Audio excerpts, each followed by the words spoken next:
Hello, Life Science 11. I'm just here making a video, a little bit of a crash course about the sixth extinction we may currently be in, some information on the project, and various other things. So it could be a fairly long video.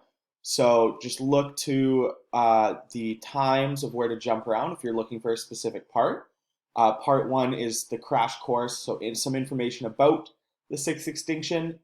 Part two is the project overview, including the organizer. Part three is a quick rundown of citations and the document I provided. And part four is a quick thing of Powtoon, just a couple quick tips, and that's it.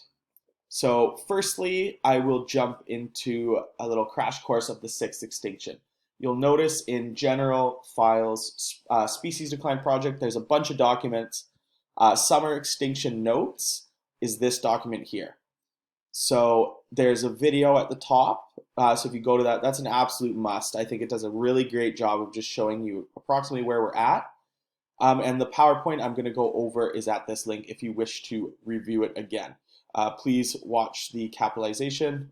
Extinction PowerPoint should be capitalized. PP should be capitalized.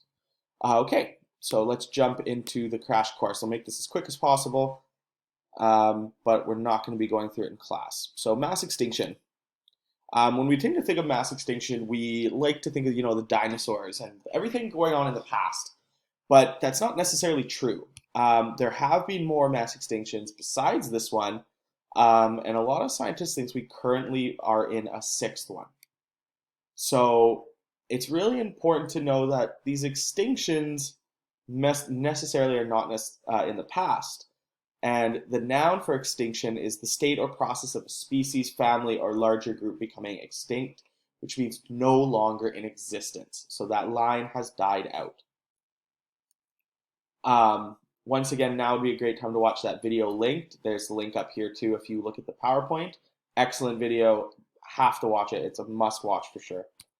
I've chosen some extinct animals that went extinct fairly recently to later. Unfortunately, we don't get to do an activity to look at these animals a bit more, but we just see the Tasmanian tiger in 1936. Just so many species over the last 100 years, and these are just a few.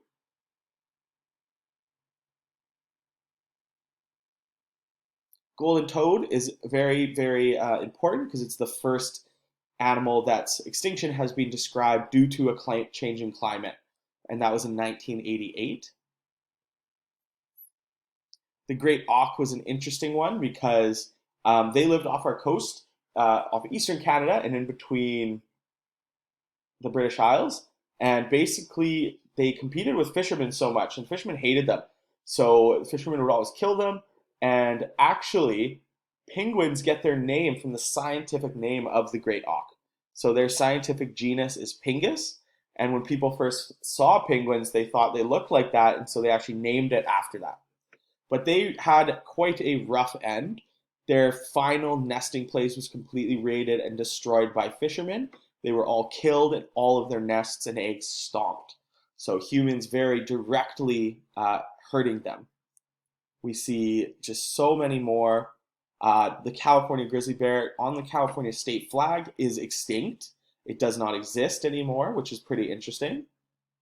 There's just so much, and I wish we could go into some of these more and just learn a little bit more about some of their history because they all have this very cruel kind of end game, some of these, and it's all human interactions which led to this. And as I said, this is a small sample of what we're dealing with. So if you want to check some more videos out, these are all great ones. There's a video of shark finning. Whales, they think with a buildup of plastics and toxins, the milk becoming poison and affecting the calf is one theory. Plastics in birds, so plastic buildup that is affecting birds. Invasive species, so ants brought to Christmas Island. So check out some of these videos. The one I'll try to show in class, because I can't link here, is sea turtles and light pollution. So humans just building light, so our indirect effect leading to the confusion of baby sea turtles. And it's just a heartbreaking video. All of these videos are, but just to show you just some of the range of effect we're having on species without us really even knowing besides shark finning being such a direct effect. Now, could this influence be leading to another mass extinction? Well, there's some great documentaries to watch. All of these can be cited in your project, and this is an opportunity if you are interested in bonus marks. Now, I've linked the trailers for 5 different documentaries, 2 of which are on Netflix, 1 of which is on Crave. If you don't have any, if you bring in a flash drive, I can share one of them with you. So I'd probably share Racing Extinction or another one, but I can share one with you. And the bonus mark opportunity, which is kind of hidden here, is to watch any of these documentaries, write a paragraph about it, and come discuss it with me. So I'm going to make sure you've actually seen the documentary because I'm going to ask specific questions. But it is a bonus mark opportunity for those that want. It's also a great starting place. If you don't know where to begin, something like Racing Extinction or even Breaking Boundaries shows that how far we're pushing various things like carbon in the atmosphere, plastics in the ocean. It's a great starting place. I highly encourage you watch it. Write a quick paragraph and come talk to me about it for some bonus marks. Also, like I said, it can give you a good source to start. So anyway, Anthropocene. So the Anthropocene is the epoch of time, which is the age of man. And this began when humans started agriculture about 14,000 years ago. And that's because we started massively changing the environment. And so right now, since that time, many scientists believe we're in this 6th mass extinction, the age of man, so Anthropocene. Once again, if you have your notes, you can fill it out. These extinctions are due to the human impacts on the planet, and this is a very challenging topic to study accurately. We know that what we're doing is leading to species decline, species extinction, but the exact extent can be really challenging. So we have to look into the fossil record for background extinction rates. Once again, here's that video. Check it out, please. It's a must. So mass extinctions, we're in the 6th. So what were the other 5? Well, we see a lot here. And the KT extinction is one we're all most familiar with, which is the extinction that brought to the end of the dinosaurs. So likely caused by an asteroid impact, volcanic activity, falling sea levels, a change in a global climate, such as a colder winter. So whatever was left is kind of what we see on Earth today and all those that speciated into the diversity we have today. But we see there's 4 others, and definitely read a little closer, but the Permian's the one I like to look at because the Permian is called the Great Dying. It's the biggest mass extinction ever. And what they think is the cause is a rise in methane and CO2. And this caused a rapid global warming and a runaway effect. And what we're looking at in our current world today seems to align with this could be a potential thing. Now, of course, it might not be as rapid, but this really was just an unstoppable runaway effect when it happened. Basically, the CO2 increased so much, it caused anoxia in the ocean. So no more oxygen in the ocean, which basically killed everything in the ocean, which then led to less oxygen production. It was just an incredible thing. Only 5% of species on Earth at that time survived that. So just an incredibly sad and catastrophic event. And if you look, you'll see that rapid global cooling for the Ordovician, rapid global cooling for the Devonian, rapid global warming for the Permian, rapid global warming for the Triassic, nuclear winter. So this one obviously was an asteroid impact, and that just really is quite a bit different, but it still changed the climate so rapidly, nothing could adapt. And we see that's a common feature among all of them. So you can read a little bit more about them.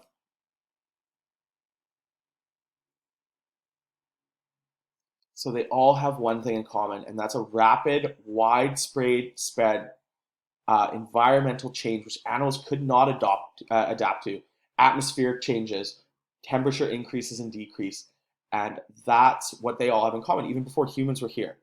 Now, not only are we destroying habitat, killing, overfishing, we are releasing these gases again at such great rates. It's frightening. But there is one thing to note. Extinction is a process of life, as we learn about all the transitional species. So 98% of species to ever exist have gone extinct. Um, think about all the phyla you're going to be learning about. They all have these massive groups in between them, which are now extinct. As I said, those transitional species, the small steps in evolution. And this is what we call a background extinction rate. And this background extinction rate is caused by if a species cannot adapt or does not fit, if it gets outcompeted, whatever it is. However, the background extinction rate is fairly low. And we see here that the mass extinctions are these massive spike in changes in the fossil record. So when we look at the background extinction rate, we see something's not right.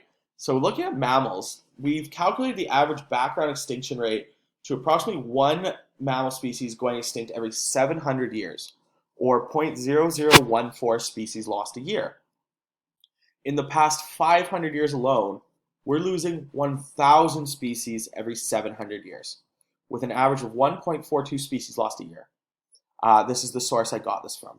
So you can see it down here, published 2002. Amphibians. Now this is where it gets really, really bad. The background extinction rate was one species per 1,000 years, so less than mammals, and they would have been around for longer, but now they're not well adapted for a changing world. The present is 45,000 times species extinct per 1,000 years, or at a rate of 45 species lost every year. Two sources there if you want to check. Of course, there are differing rates, but these are where I got my data. So for mammals, it's 1,000 times faster, and for amphibians, 45,000 times faster. Now, when we look at mass extinctions, it is rapid, but people tend to think it's like in a year, all of them gone. But it's not. It's over a long period of time as a mass extinction. It's marked by a period of lots of extinctions, well above normal, and that's where we're at.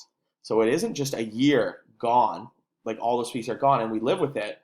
It happens maybe for 10 years, 20 years, 30 years, 40 years, 50 years, 60, 70, 80, whatever, for a fairly lengthy period of time, which is nothing in the fossil record. And these species slowly disappear. So why should you care about this? Well, extinction is normal, but not when it's caused by human forces. Each species' decline affects many other species. You learned about this in ecology. The video behind my little head here is the wolves of Yellowstone. And if you saw what happened after they removed the wolves in Yellowstone and then brought them back and the difference that made, it increased 10 different species. All of the whole ecosystem became strong again from just one species. So if you haven't watched the wolves of Yellowstone, watch it now. And that is leading that trophic cascade example, which is a huge part of your ecology unit. This domino effect could destroy an entire ecosystem, and a compromised immune system affects us. We already see toxic mercury poison of consumers of large marine mammals. People in the Arctic are advised to not eat their traditional Inuit food of large marine mammals because they're so toxic with mercury building up and bioaccumulating and magnifying in their flesh. We see fisheries collapsing all over the world. We see all of this stuff. We're losing our own ability to survive on Earth. We're losing kelp forests, which produce oxygen for us. If we lose phytoplankton provide 50% of oxygen on Earth. We are connected to this, and we need to remember that. So why care? It's because it's to save our own self as well. So this is a massively important issue. Please watch the video, and please choose something which you're passionate about or what interests you to do this project on. We are doing so many wrong things. There is a lot of ways to go. So that's my little crash course on extinction. Please remember, if you pull up the summer school document, there's a link to the video. There's exactly what I covered. And there's a link to this PowerPoint so you can relook at those documentaries. You can check out the videos I posted. Definitely spend some time looking for what interests you. I'm now going to move to the project overview. So, the project. I briefly went over it in class, and I will continue to do that with the other group as well. But please read this carefully. I'm not going to read every word, but we see that this is a project that is based in communication, communicating something to an audience, and that is a really strong core competency. As I said, it's worth 10% of the final grade, but it is a course completion requirement. This is equivalent of skipping a final. If you skip a final in summer school, you also cannot pass. So you have to do this. So please take this seriously. Remember, you're doing a whole class in just 5 weeks. Normally, kids take a whole year. So it's important that you get all aspects of this. You get hands-on work, group work, project work, tests.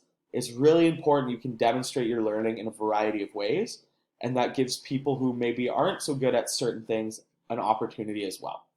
So basically, the point is to research one of these things that are leading to species decline and create a video which can be shared. Now, I'll just walk through the steps. With a partner or alone, choose one of the topics that interest you. Reminder, if you work with a partner, you have to have a consistent project. That's a consistent voice and structure. Sometimes when students work on this with a partner, I'll do part 1 and 2, you do part 3 and 4, and they're nothing alike. And that's going to lose you marks in the presentation. So you have to have that consistency of presentation. So you'll have to work together, which may be challenging if you're working at home. So think carefully before you jump into that. Now, some of the topics I've provided are shark finning, global warming, invasive species, so you might want to choose 1 or 2 there to focus on. Monoculture farming, so this is a big one in like Malaysia, cutting down forests, replanting them with palm trees, so monoculture, one type of forest. That destroys so many niches, and as we learned, one niche, one species, so there's less that can live there. So that's a good one, something completely different. Wildlife trade, an example of this would be ivory trade. There's others, of course. Coral bleaching, plastic accumulation and plastic waste. Don't get hung up on the plastic waste. Make sure you can connect it to species dying. Mercury accumulation, animal agriculture, which is the farming and raising of livestock, such as cows and pigs. If you're a vegetarian or a vegan, this is a great one to look at because people don't look at this angle of how farming cows, the cows are fine in terms of evolution. They're treated poorly, and that's sad, but in terms of evolution, they're not going anywhere. But by us taking all this land, they are actually destroying many other species because we destroy tons of the land to have cows. So that's a loss of habitat. Plus, they fart methane all the time and burn methane, which is increasing the gases in the atmosphere, which then in turn is going forward with global warming. It's really an interesting topic. So if you're interested in vegan vegetarianism, go this route because it gives you another argument to convince people, and it's really quite bad. Ocean acidification, one of my favorites. So if you want to push yourself a little bit, do something a little different from global warming, ocean acidification is a real threat right now. It ties into chemistry and it's just excellent. Resource extraction, such as deforestation, this is a big one. What's going on now? If we look in the Amazon rainforest being completely destroyed, basically. So there's lots there, and there's a lot more you can choose. Part 2, use the research organizer to start your research. There's 4 parts to this. There's the issue. Now, the issue is a broad overview of your topic. What it is, why people are doing it, to what extent are we doing it? So how many are killed every year? How many trees are taken? How much are we losing? Give us a nice overview, nice and quick. Part 2 is the science, and this is the more challenging part of it and the most important. This is where you go into the things like what happens if, say, in shark finning, sharks decline, or in ivory trade, what happens if sharks decline? How does that affect the ecosystem? So things like keystone species and trophic cascade, ocean acidification. This is where you show how CO2 is converted into carbonic acid and why acid has this effect on bivalves like clams in particular. So acid-base thing. So this is the hardest part. It's where you're really connecting to the deeper side of it and what the effect is on the greater ecosystem. Part three, global cooperation. So what is the world doing to help? And this comes in a variety of ways. But you also have to think about what is the world doing to help and is it working? That's really important because a lot of the stuff we're doing isn't really working. We're not actually taking it seriously. Part four, personal responsibility. What can an individual do to further this cause, to help out in some way? We never want to dump the onus on the individual because really the individual has a limited interaction with this. But there are lots that an individual can do to get the word out and to make us a difference. So let me just pull up the research organizer to show you what it looks like. Because as I said, it's this one kind of general overview organizer. I will not collect it, and it may not fit 100% to every topic, but it gives you a good idea of what you're looking at. So part one, there's some guiding questions to help you. What is it? So define it. What is happening? To what extent and why? So we're losing X amount of forest a year. It's occurring because people want to cut down trees to sell to make profit for this. Part two, the science. How is this issue leading to species decline and extinction? Please dig deeper than a single species. If sharks are being finned, it's obvious they are declining. How will that impact another? So we see I've given some tips. So for ocean acidification, what the science could look like, some guiding questions for shark finning. This would be similar to any wildlife trade. Once again, keystone species, trophic cascade ideas. Overpopulation and food production, so animal agriculture, talks about methane, talks about habitat destruction. How does habitat destruction lead to a loss of species? How does methane, how could that influence species as well?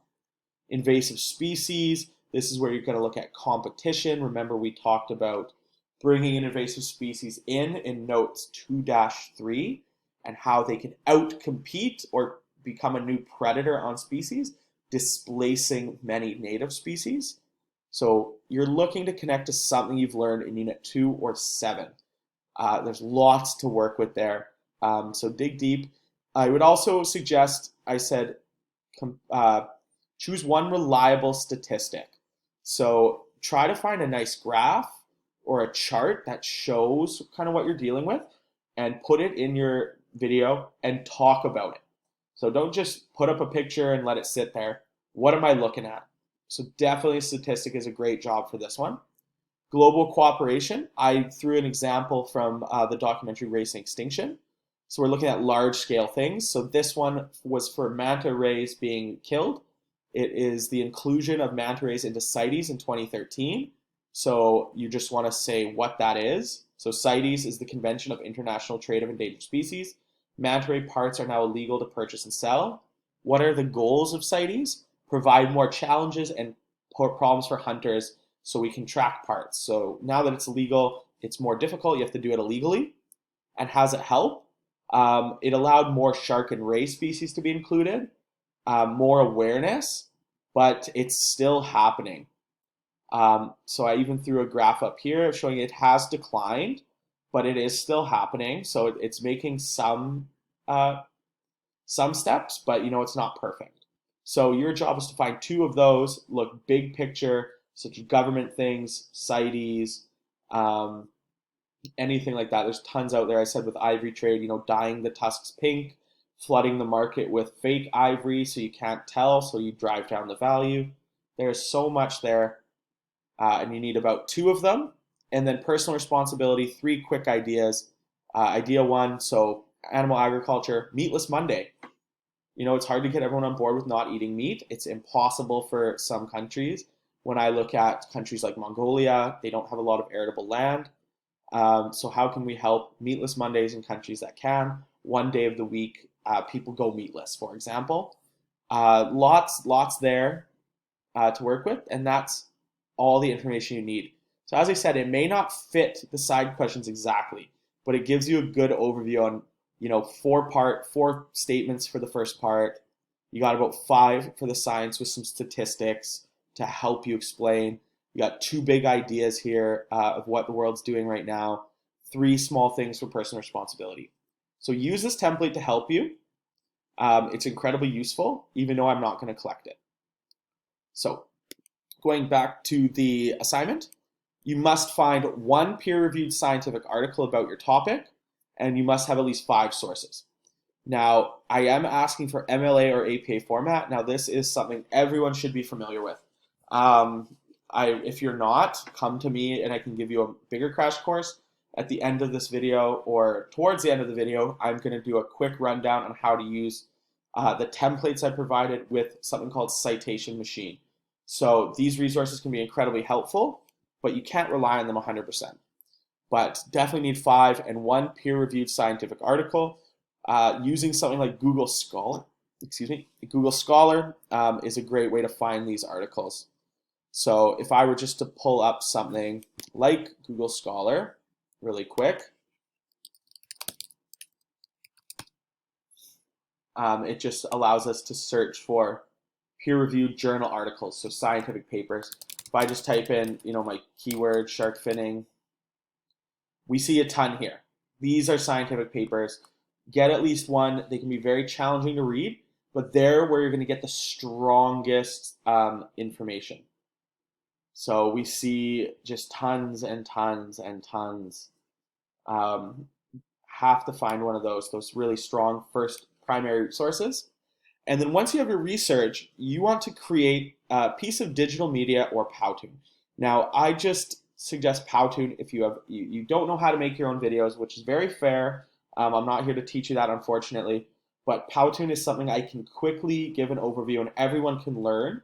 As I said, I've used Powtoon. My grade 7s learned to use it really quickly. It takes some tinkering, but I promise you, you can make great looking stuff with all of the dynamic things built in. So background videos, really interesting moving parts, inserting your own pictures. It's quite simple to use, and it's basically like making a presentation. So don't be afraid of it. I will go at the end of this do a Powtoon tutorial really quickly. So that's the basics of the project. Here's a quick rundown if you're doing shark finning, a Powtoon interface, and just how your research is broken down. So basic research is 1/3, communication. So how is your language? Are you structuring your arguments? Is it organized? And then connection and responsibility. So are you interested in this topic? Are you showing ecological concepts throughout? So are you connecting to class? And are you showing some personal responsibility? So that's the overview of the assignment. What I'm going to do now is I'm going to jump to a quick rundown on how to cite sources. So once again, in our files, we see a bunch of stuff. So this one would be in simple works cited.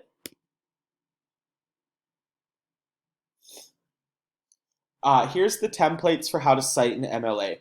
So basically, if you're citing a book, this is the information you need.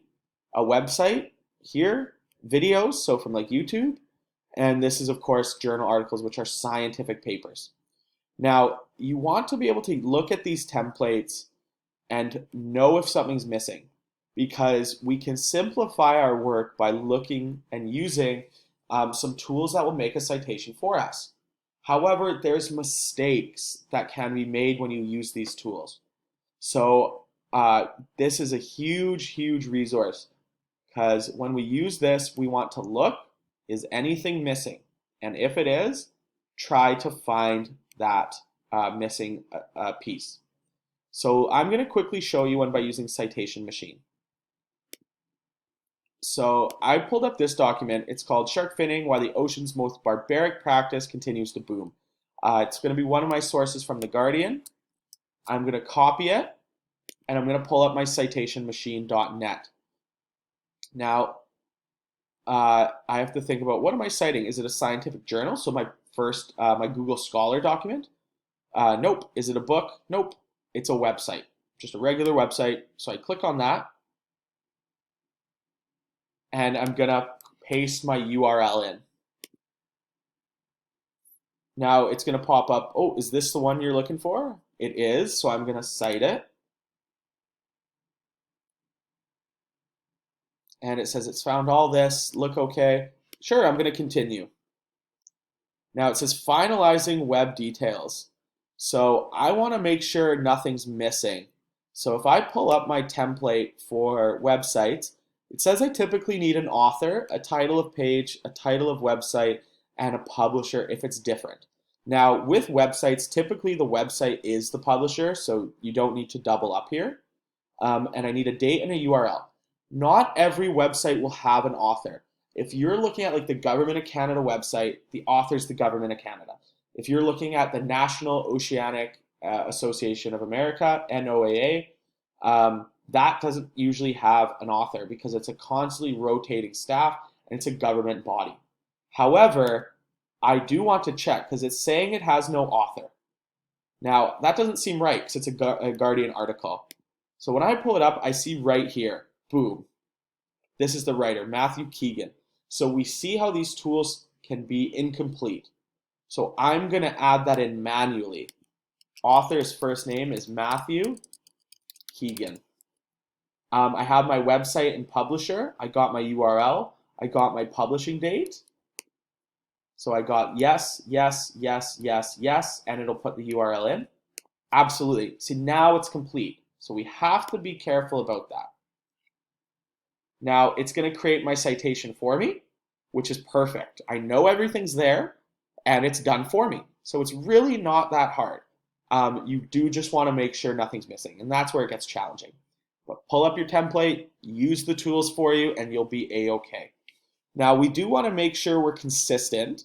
I chose to do my guide in MLA format, so I would suggest just sticking to that. But you can use MLA or APA. So you can choose here to change how you want it. So I'm going to keep it in that MLA 8. Then I copy. That's my citation. Not so hard. So I know there's a couple people in class a little bit worried about this, but use the tools. Watch this video, use the tools. Last thing for the citation is this species decline project extra info. When I click on it, this is where you're going to find some more tips on how to cite and all of the project examples. So this is saying, how do I cite? When to paraphrase. Now, paraphrasing is what you're going to be doing mostly. That's when you're getting information from websites and you're putting it in your own voice. So it shouldn't be word for word from a website. It should be in your own words. All of your research blended together for you to write your response. Now, you can do direct quotes. So that's when you put quotation marks and take a sentence or a statement from a source directly. You put quotations around it. You put the author's last name. Zoom in here. You put the author's last name and the date that was published. So we see here, so I have a quote, Pletch 2017. You don't have to quote me ever. Your notes are your information. Don't quote the notes. Any data tables, graphs, and charts, you should have a text citation right next to it. So if you pull up the statistic of a graph, put the last name where you got it from and the date it was published right under the graph. Watch this 1-minute video I made on some citations examples, so how I use it. It'll clarify things really well. Check that video out. And below, it's past project examples. You have 1, 2, 3, or this is 1, I guess. 1, 2, 3, 4, 5, and 6. So lots of different examples. Try to be fairly varied.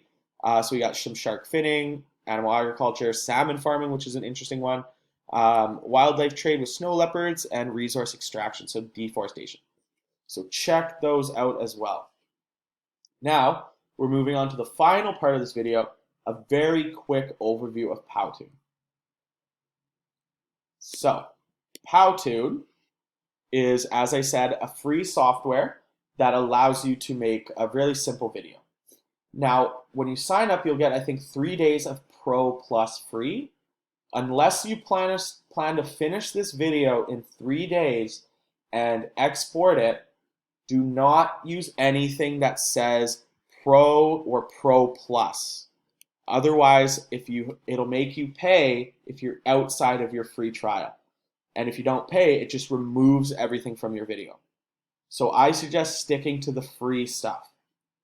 Now, how to get started, you can look through a variety of templates, but I tend to just go with blank.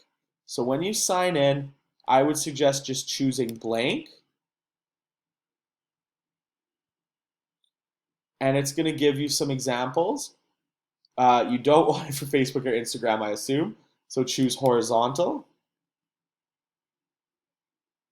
And it's going to give you another couple tips. And based on what you choose with this next part is what's going to be offered to you in terms of pre-made slides. So you want to think carefully on what kind of presentation you want. There's no right answer, but I'll just show you the one I prefer, the two I prefer.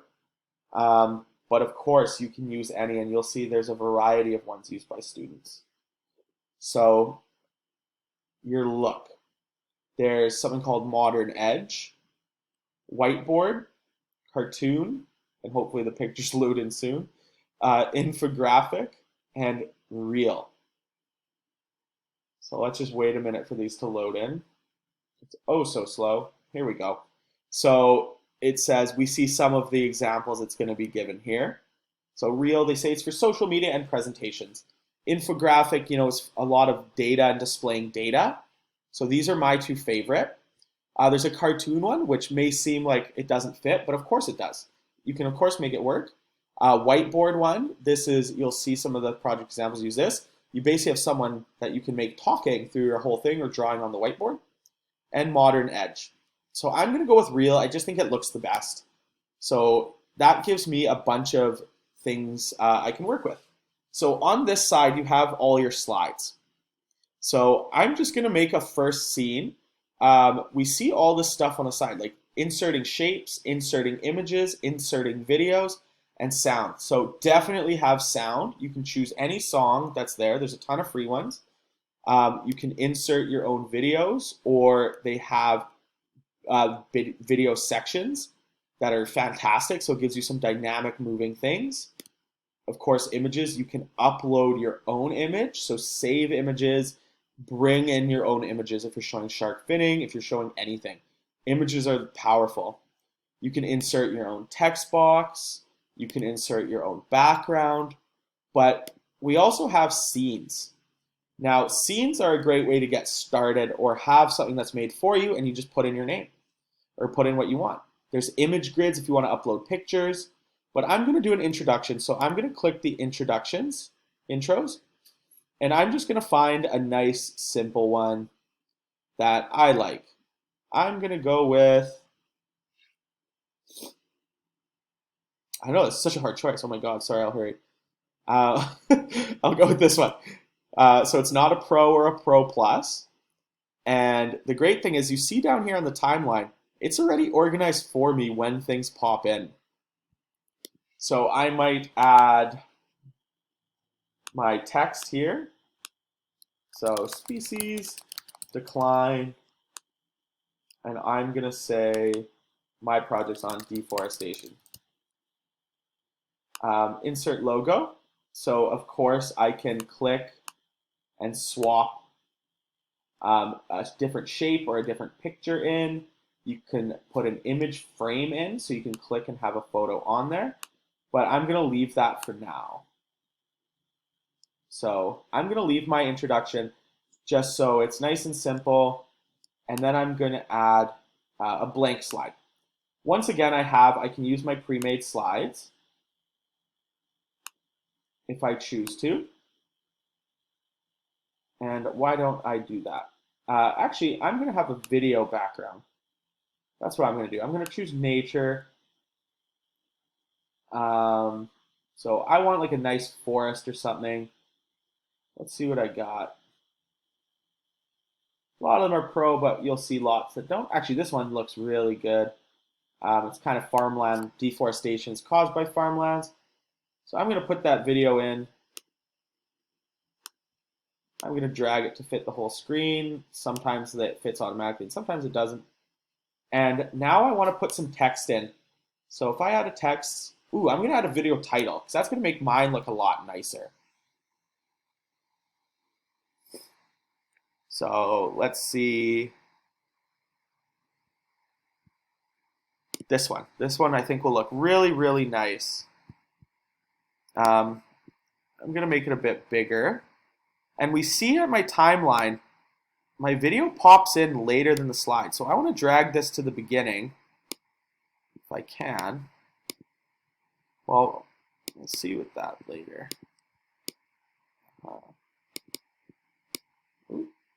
Yeah, drag it to the start. And then I have all my things popping in right here. So at the same time, hello, I'm a stack title. So what I would prefer is to put my own text in, obviously.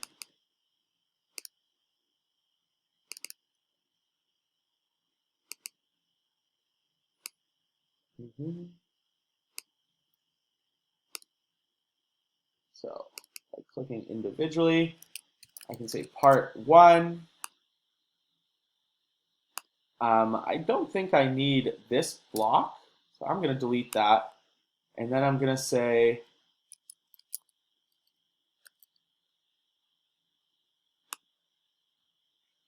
you can see it can be a little finicky.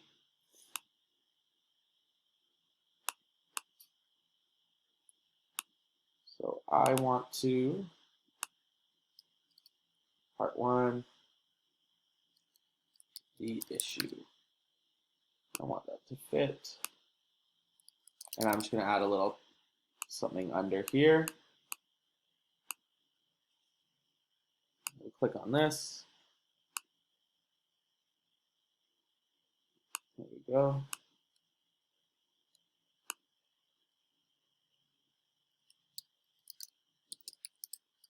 And I'm going to add my deforestation. Now, I don't like these popping in all at once, but let's just see what, if I play it from the start, what it's going to look like on the slide. You hit that? So I got my moving picture, I got this all popping in at the same time. So I want to change that a little bit, and this is when Powtoon does get tricky, and what's going to take some time is, of course, it can be finicky, but I want part 1 to pop in a second before the issue. So I'm going to drag that one out,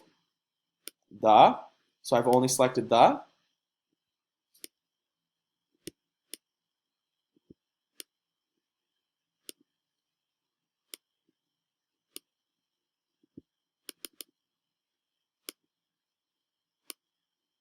There we go. So I drag that bar. I'm going to have that coming in at 3 seconds. Here I'm going to select deforestation, and I'm going to drag that coming in at 5. Now, let's see, 2, 3, no, I should have that coming in at 4 to keep it consistent. And then 11 seconds for a slide like this is too long. I'm going to knock a couple seconds off. I think something like 7 seconds would be more than enough. So let's see my slide from the start now. From the start.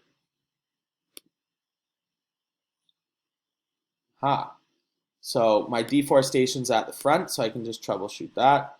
We want deforestation over here. Okay, that's what happened last time. I dragged the wrong button. Okay, here we go. Part 1, the issue, deforestation. Still a bit long. I could adjust that. But what I can also do is different things such as transitions. So for my next slide, for example, if I click in here, I can add a transition between slides. So I can have it kind of zoom out, slice away, fan away, anything like that. So there's lots you can do. As I said, I can even change how these words come in. When you click on this, you have effects. So instead of it just sliding in, I can have it revealing. I can have it being written, so by someone's hand. So for example, I'll put that one. There's just a lot you can do. So you can upload your own videos. You can upload your own pictures, your music. I'm going to throw a quick sound on here. You can put in your own music. but I'm going to obviously take the free ones. So let's see. This one, I don't care. Use it. Perfect. Current slide. So I'm fine with that. You can put it wherever you want. So let's play this from the start. So I got my music, got everything popping in, overstaying its welcome. I've got my handwriting that one, so you can change anything. And then that was my blank slide. So, as I said, it's finicky. You saw me fighting with it a little bit, but just take some time. It gets used to it. You know, text boxes, use that pre-made stuff because that makes it pop in really, really well. One quick issue with Powtoon. Videos can be only 3 minutes long. Hence why you see a lot of students doing part 1 and 2. But that may be a nice thing for you because then you don't need to, you can really section up. Be like, I'm going to do part 1 and 2 today. And then I'll do part 3 and 4 the next day. But that's a little crash course on Powtoon. Play around with it. There's a lot there to work with that does it for you. Seriously, there's some great things, and some kids have done some really amazing stuff with it. So that's it from me on this Powtoon tutorial. Very long video, I know, but thank you, and please reference this video if you need it. There's a lot of information here, so don't let it, don't not watch it because it's long. All right, take care. Good luck.